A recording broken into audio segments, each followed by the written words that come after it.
Olá você, seja muito bem-vindo ao Analítico News, seu canal com foco em política no Brasil e no mundo. Infelizmente a Haddad teve que cancelar a viagem, né? Infelizmente pra quem?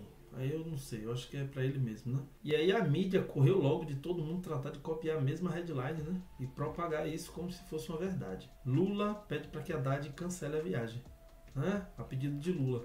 Só que a gente sabe muito bem que Lula não manda em nada, né, nesse momento. Que os Estados Unidos é que está controlando Lula, né? E que também o mercado, né, tem seus métodos para poder conversar com Lula. Se você ainda não é inscrito no canal, se inscreva, ative o sino da notificação e compartilhe com seus amigos. Vamos para mais notícia. Na última sexta-feira, né, o dólar aumentou, chegou a casa de 5,85, foi 87. A gente vai ver na sequência. E aí a Haddad tinha uma viagem marcada, né, para a Europa, ia passar praticamente uma semana, e daí teve que cancelar, né? Que conversa é essa, né? De sair viajando, o dólar aumenta, sai viajando e todo mundo, né? Sai step e Haddad para poder dizer que há um consenso sobre os cortes, né? Então a Haddad teve que cancelar. A notícia é que Lula foi que pediu para poder ser cancelada a viagem, mas a gente sabe que Lula ele não está mandando mais em nada, né? A gente está vendo como o Lula está sendo guiado pelo globalismo, né? As agendas globalistas que estão tomando conta do governo Lula. E essa pressão não vem só de lá dos Estados Unidos para Lula, né, para cima de Lula. Na semana passada a gente viu a repercussão, né, de Lula ter tirado o voto a favor da Venezuela entrar no BRICS. E aí sai Maduro contra Lula, né, ameaçando e tudo mais. Enfim. Então a gente sabe que os Estados Unidos exercem essa pressão, né, sobre o governo, bem como o mercado, né? Então dessa vez o mercado disse, epa, nada de viajar até controlar isso aí, porque tá demais, tem que controlar esses gastos. A gente precisa de uma programação aí para poder ter esse corte de gastos, né? Então foi decidido cancelar a viagem. E aí o que é que acontece? A gente vê todas essas headlines, né, falando que Lula pede Haddad para que fique, cancela a viagem de Haddad. Só que na verdade a gente vê que é o mercado que está controlando tudo, né? A gente vê. Então a Folha de São Paulo traz aqui: viagem cancelada de Haddad não basta para tranquilizar o mercado e frear o dólar, dizem analistas. Quem são esses analistas? O cancelamento da viagem do ministro Fernando Haddad para a Europa não deve ser suficiente para acalmar sozinho o mercado financeiro e provocar uma grande queda no dólar nos próximos dias. Ainda vai ter a reunião do G20, né? Então a gente sabe que não é Lula, a gente vê que não é Lula, porque logo na sequência a Folha de São Paulo, eu acho que a Folha de São Paulo tem trazido essas matérias aí com raivinha, né? Porque a destinação da verba, né, para mídia, né, não está sendo do agrado deles. Então eu acho que isso aí é para compensar. Quer dizer, ó, a gente está com raivinha, então toma. Então o mercado decidiu controlar a Haddad aí, fica no Brasil, que negócio é esse, o dólar tá subindo aí e você vai dar um rolê na Europa, não, fica aí, porque não tá bem visto isso aí não.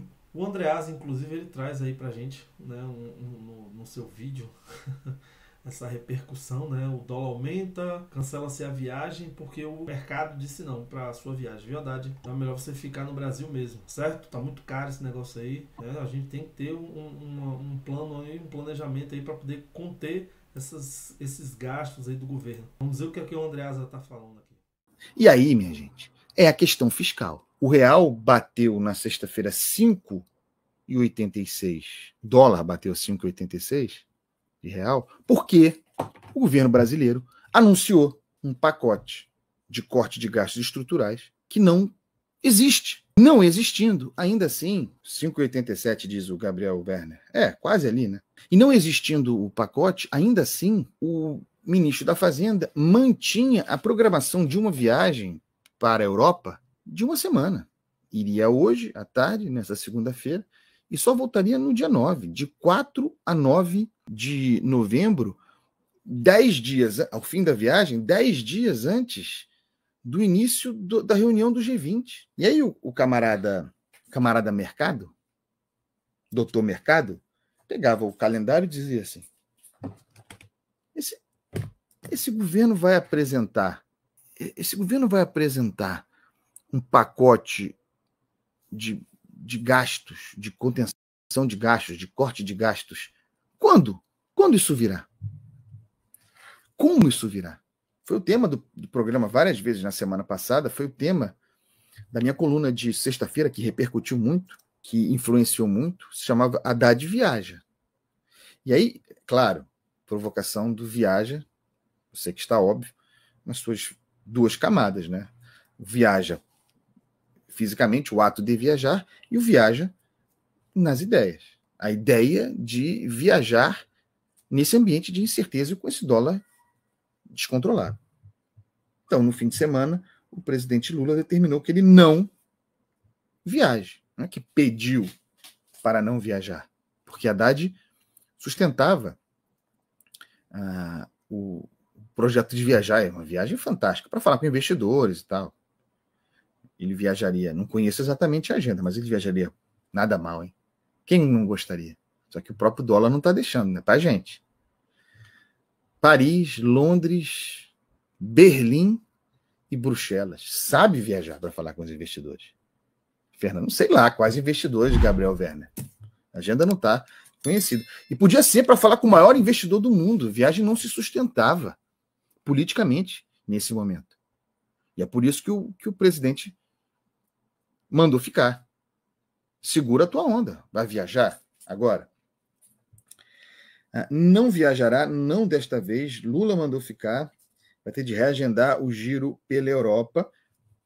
Um plano completamente fora de hora. Prometer um pacote, não entregar e ir para Paris. Prometer um pacote, vender esse pacote de corte de gastos estruturais como urgente, né, como severo, como uma necessidade para agora, para esse ano. Quem acompanha a construção desse discurso. Então fica claro, né? Fica muito claro que o mercado controla tudo isso. Né? O mercado está aí fazendo questão de deixar claro para o governo que não é bem assim, né? Embora Lula, claro, né, desacate algumas vezes eles, mas é isso. Né? Deixa na cara que não vai seguir a orientação do mercado, mas acaba cedendo em algumas outras situações. Né? Então, tá aí o governo globalista Lula 3, né? No controle estão os Estados Unidos e o mercado. Tudo para satisfazer o governo Biden e para satisfazer o mercado. Lula 3, globalista.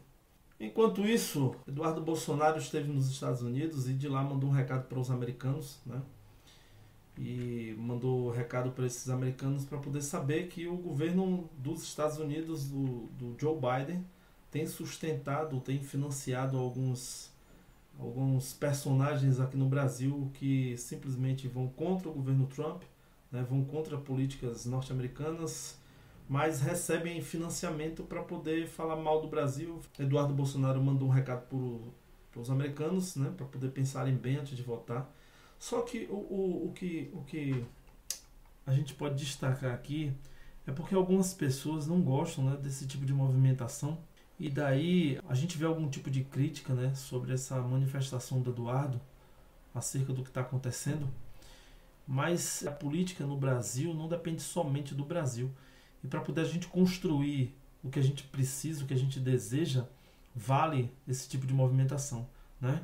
Então o Eduardo ele faz um vídeo aqui em inglês, né, a legenda está em inglês, só que se você ativar aqui a legenda... Né? My American friends, would you like to give your money to foreigners that hates you? Because this is happening right now and through your embassy in Brazil. The US Embassy is giving money to Felipe Neto, who owns institutes and NGOs that fights against the United States. They even say, by his own tweets, that United States is a genocide country. This kind of people, they also work together with United Nations in favor of the 20... Então é importante, né? É importante a gente ter esse tipo de movimentação, porque os americanos eles não estão acostumados a acompanhar a política brasileira, né? Alguns não estão acostumados a acompanhar a política norte-americana, né? As movimentações que acontecem ali por debaixo, né? Pelo Deep State. Então, assim, é importante, vale esse diálogo. Claro, a gente pode criticar, né? Não é dizer que ninguém pode criticar, mas a gente tem que entender que esse tipo de movimentação que o Eduardo está fazendo é de grande importância, né? Vale a pena. Né? Ele não está simplesmente passeando, né? Como o Haddad iria fazer agora, né? Com a desculpa de que iria atrás de investidores. Né? E aí, novamente, sai Bolsonaro para poder dar uma resposta, mais uma vez, dar uma resposta sobre as movimentações políticas em Brasília, né? E principalmente o Marcos Ponte, o astronauta que parece que está em Marte, né? Que está visando aí a autobiografia, né? Como o senador Sérgio Moro fez, né? E aí mais uma vez ele vai na Auriverde e mais uma vez destaca a importância das movimentações que estão acontecendo do PL em um apoio, né? Daí da presidência da Câmara e do Senado. Vamos ouvir o que Bolsonaro falou. Tendo paciência, tá? Não é fácil. Na mídia social te cobram. Tendo paciência, tá? Não é fácil. Na mídia social te cobram tudo para você. E tem que ser imediato. É ping-pong, né? É o Marcos Pontes, conversei com ele essa semana. Marcão, eu sou candidato ao Senado por quê? Ah, o povo está pedindo. Poxa, eu, quando indiquei você, eu apanhei. E tinha lá o Marcos Feliciano, queria a vaga no Senado, a Carla Zambelli estava bem, queria a vaga no Senado, entre outros. E eu falei que era você. E por quê? Não é porque você é tenente-coronel da Força Aérea. Não é. É também isso, o faço ser astronauta, tá? Você ser uma pessoa isso. E eu tenho como fazer a campanha se você me der a primeira suplência para o Senado. Não é para botar um peixe meu. Reunir uma classe de evangélicos, né? Quem vocês querem de primeiro suplente? Porque se eu me reeleger presidente, o Marcão volta para o ministério e o primeiro suplente assume. Escolheram lá uma pessoa e essa pessoa ajudou muito a divulgação dele no estado, que é grande. Sim. São Paulo tem mais de 30 milhões de eleitores. E fizemos a campanha do Marcos. Marcão, eu me queimei para eleger você. Você não tem que ser submisso a mim e a lealdade tem dupla mão. Não é só eu que tenho que ser fiel, você tem que ser fiel também, senão não é um casamento. Tá? E eu acho que ele entendeu que se precipitou. É que você queimou a largada, outra. Você tem que fazer acordo. Por exemplo, no Senado, estou falando a questão do nosso astronauta, nosso querido astronauta aí no Senado. Nós estamos terminando o segundo ano de pão, água e palito. Nem bolachinha Mabel estragada eu tenho. Tá? Água e palito. Tá certo? E você não tem uma comissão para convocar ninguém. E a Carol de Tone, na CCJ, convocou agora uma audiência pública para discutir o inquérito do Supremo, que tem 5 anos de aberto. E naquele inquérito, toda hora nasce uma nova investigação. É possível o inquérito, né, ficar 5 anos, alguém sozinho, de forma secreta, tomar conta da vida de todo mundo? E vamos para a continuação, né? Porque assim, a falácia toda é sobre esse tal de acordão, né? Foi-se inventado uma mentira aí, né? De um tal de um acordo. Só que a gente sabe como é que funciona Brasília, né? A gente não teve, no governo Bolsonaro, a gente teve muitas coisas que não foram para frente, justamente porque a gente não tinha poder político, né? Agora, com essa bancada muito mais forte, né? Com um número maior de parlamentares ao nosso lado, né? Ao lado de Bolsonaro. Então, assim, a gente consegue uma maior movimentação. Mas para isso é necessário fazer algum tipo de movimentação para poder lá na frente a gente conseguir alguma comissão. Como a Carol conseguiu agora, está fazendo alguns avanços lá na CCJ, né? Então aqui ele continua. Vamos ver o que ele está falando. Na próximas eleições, alguns até se apavoraram, chamam até do diz que na próximas eleições, alguns até se apavoraram, né? Chamam até do estrategista intergaláctico. Ele quer a todo preço NC. E alguns falam, você quer ser por quê? Você não tem condições, você não tem um nome mais ou menos feito que agrade o eleitorado. Não é só eu ir lá, vote no 22 que vai acontecer. Não vai acontecer. Eu quero me cacifar para talvez ficar candidato ao Senado. Mas, pelo amor de Deus. Aí não. Então fizemos para São Paulo. São Paulo, o vice é nosso. Foi um acordo, foi acertado, topei. O Melo Araújo se elegeu vice lá, tudo bem. Lá em Porto Alegre, a mesma coisa. Em outras grandes cidades por aí. Crescemos, até eu digo, é como o jogo de War. 40 anos atrás eu jogava War, depois não joguei mais. Pô, minha vontade de jogar, não é mais no caso, que o jogo fica o dia todo jogando. Né? O dia todo jogando. Agora te dá uma estratégia muito grande. Eu sempre disse, quando eu jogava War lá atrás, quando o primeiro dadinho que eu jogava, que era 3, o outro lá jogava 1. Se eu ganhasse a primeira, tinha 90% de chance de ganhar o jogo, porque eu tinha paciência. Eu fazia acordo com você aqui, vamos marcar um território só com uma pedrinha para a gente ganhar terreno, e você não vai no seu objetivo final. Alguns querem agora, qual é o objetivo final dele? Ser candidato ao Senado. Mas não entende que ele tem que ter um meio do caminho. É mais um mandato de federal. Se identificar o objetivo final, vão tentar combatê-lo. É pegar uma bandeira realmente e se empenhar. Até uma dica aí para os jovens aí que estão chegando na polícia. Se quiser me ouvir, obviamente, né? Para você ter sucesso na política, um primeiro passo, você tem que conhecer muito de pouco e pouco de muito. O que é pouco de muito? Você tem uma noção geral. É que eu falo, o vereador de Eldorado Paulista, lá de Glicério ou de Niuaque, ele tem que ter um conhecimento geral de mundo. Ele tem que saber o que está acontecendo com a Venezuela, o que está acontecendo agora nos BRICS. E o que é muito de pouco? Vou citar nome: Rita Camata. Qual é a especialidade dela? ECA. Celso Russomano, Direito do Consumidor. O meu, Forças Armadas e Segurança Pública. Você chega sem gastar nada. Tem gente por aí que defende os animais, por exemplo. O cara fica vereador a vida toda. Então pega uma parte interessante. A Aninha, por exemplo, lá de São Vicente, tá? Que estou conversando com ela. Infelizmente, ela não foi muito bem votada, mas o partido não fez um vereador sequer. Aninha, estou conversando com ela, qual vai ser a especialidade dela? Tem 19 anos, uma cabeça fantástica. Eu não preciso falar com o Pavinato agora. Pavanato, né? O Pavinato é o velho mais velho. O Pavanato, por exemplo, que é um garoto que já não formei ele nada. Ele já está formado por si só. Eu só peço a Deus que dê bastante. Juízo já deu, não acabou de se casar, pô, já estava bastante ajuizado o garoto lá. O Nicolas, por exemplo, que não se perca, não deixe subir a sua cabeça a fama que eles têm. Eles têm uma inteligência privilegiada. Ter a capacidade, o Nicolas, especial que tem ouvido, é essa multidão pelo Brasil, como está vindo, veio o André Fernandes lá para o Fortaleza também, como, por exemplo, outros, o Bruno Enger em BH, como apareceu o capitão nosso da PM lá em Manaus, e assim pelo Brasil todo. Essas pessoas são o que eu chamo de sementes. Tá? Não vou falar do mais velho um pouco, né? Tá o Tarcísio aí, entre outros.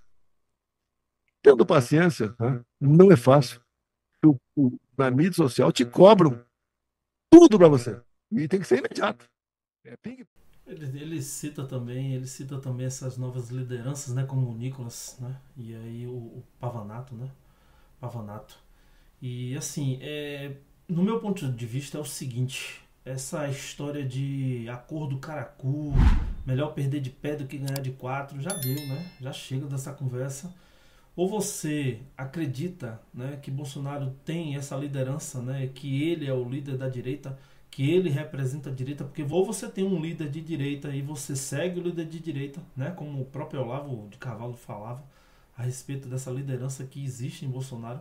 A gente vê a movimentação que ele fez nas eleições de 2024, o que o Brasil cresceu, né, com números de políticos eleitos de direita, né, do lado de Bolsonaro ali, com a figura de Bolsonaro sendo o apoio para eles, né? Então isso é fundamental, isso é importante. As eleições de 2026 são importantes para a gente, né? Principalmente para o Senado. Então assim, eles vão fazer de tudo para poder destruir qualquer tipo de eleição que leve a alguém de direita, né? Que leve a alguém que vá concordar com Bolsonaro, né? Principalmente que vá defender a liberdade de expressão aqui no Brasil. Então, assim, já chega dessa discussão, é uma discussão tola, é um bate-boca tolo que só leva a mais discórdia e a confusão, né? É um caos total, terrível. Então, assim, vale a pena a gente prestar atenção no que é preciso ser feito e saber que do lado do Bolsonaro para cá, para a população, é só construção, é só algo que vai trazer benefícios para a população. Ele está deixando bem claro que não é para ele, não é por ele, né? Que é simplesmente para poder conseguir uma aliança política de maneira que a gente tenha mais comissões, por exemplo, né? Lá dentro do parlamento, lá dentro do Congresso. E isso ajuda muito. A gente vê as movimentações ali, por exemplo, da Carol Detoni, né? É um belo exemplo do que está acontecendo, as vitórias que ela tem trazido, né? O Nicolas agora na Comissão de Educação, né? Então, assim, bora parar com essa discussão, né? Não vale a pena, não vai levar ninguém para frente, não vai levar nada para frente, só vai trazer mais caos, né? Discórdia, confusão. É isso. Deixa aí nos comentários o que é que você acha, né? De todas essas movimentações, do que o presidente falou. E vamos aguardar. Não se esqueça de se inscrever no canal, ativar o sino das notificações e compartilhar com seus amigos. Forte abraço, fica com Deus. Até o próximo vídeo.